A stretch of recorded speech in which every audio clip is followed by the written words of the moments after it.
আমি প্রথম কথা বলে দিই আপনাদের, আমি কোনো রাজনৈতিক চাপানুতোর প্রশ্নে উত্তর দিতে প্রস্তুত নয় বা সেই অবস্থানে নেই।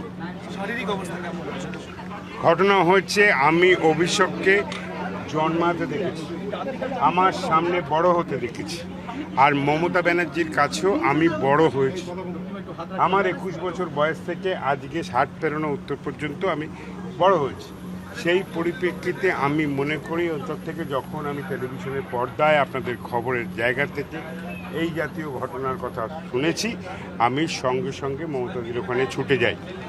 এবং ছুটে যাবার পরে আমরা শহরে, জানেন যে হাসপাতালে নিয়ে যাওয়া হয়েছিল, আমি সেখানে গেছিলাম, গিয়ে দেখেছি যে ওর যে ধরনের ইমিডিয়েটলি ট্রিটমেন্টে, কারণ আপনারা যখন জিজ্ঞাসা করছেন রাজনৈতিকভাবে নয়, 34টা বছর আমরা কিন্তু মধ্যে অধিকাংশ সময়টা আমরা অপোজিশন পলিটিক্স করেছি।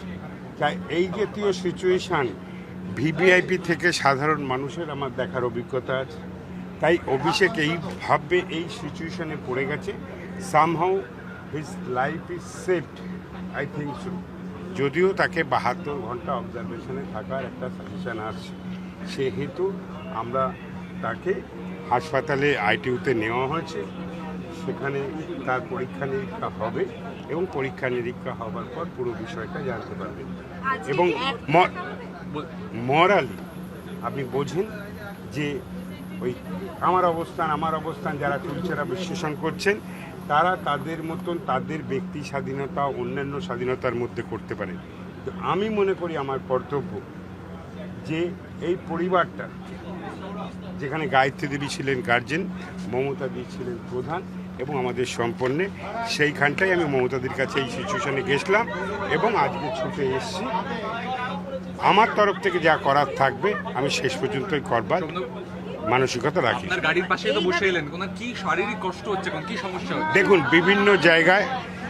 বিভিন্ন জায়গায় ইনজুরি স্পট দেখলাম, জামা কাপড় ছেড়ে দেওয়া হয়েছে হাত থেকে শুরু করে গলার নিচে থেকে বিভিন্ন জায়গায়, এবং ওর মাথায় হেলমেট ছিল বলে, এবং সঙ্গী সাথীদের কাছে যেটা শুনলাম যে একটা অদ্ভুত, মানে রাস্তাটা খুব অল্প পরিসরের রাস্তা ছিল, সেই পরিপ্রেক্ষিতে যে কোনো সময় যে কোনো ঘটনা ঘটতে পারত।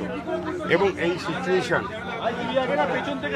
সিচুয়েশান আমরা দেখেছিলাম ঠিক রেয়াপাড়ায়, আমরা এই সিচুয়েশান দেখেছিলাম নন্দীগ্রামে, এই সিচুয়েশান দেখেছিলাম 14ই মার্চে চণ্ডীপুরে, আর আজকেও ঠিক সেই সিচুয়েশানটার সঙ্গে মেলাচ্ছিলাম। যাক, হাসপাতালে নিয়ে আসা হচ্ছে চিকিৎসার অবজারভেশনের পরে। ওর মাথায় একটু চোট আছে, বিভিন্ন জায়গায় চোট আছে, বিভিন্ন ধাক্কা, এবং ও বলছে গা বমি ভাব আছে, এবং বমি বমি যে ভাব, সেই জায়গায় দাঁড়িয়ে চিকিৎসাটা হলে চিকিৎসকরাই আইডেন্টিফাই করে they are the best person, বাকিটুকুনি অ্যানালাইসিস